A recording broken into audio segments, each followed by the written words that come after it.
औज़ुबिल्लाहिमिनश्शैतानिर्रजीम बिस्मिल्लाहिर्रहमानिर्रहीम।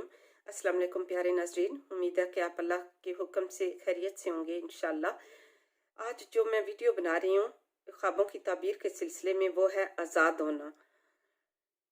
हज़रत दानियाल ने फरमाया कि अगर कोई ख्वाब में देखे कि आज़ाद हुआ, यानी किसी कैद से आज़ाद हुआ या इसको किसी ने आज़ाद किया, तो दलील है कि अगर बीमार है तो शिफा पाएगा, अगर कर्जदार है तो कर्ज से सुरखरू होगा, और अगर हज नहीं किया तो हज करेगा, और अगर गुलाम है तो आज़ाद होगा, और अगर गुनाहगार है तो तौबा करेगा, और अगर गमगीन है तो खुश होगा और गम से रिहाई पाएगा, अगर कैद में है तो खलासी पाएगा।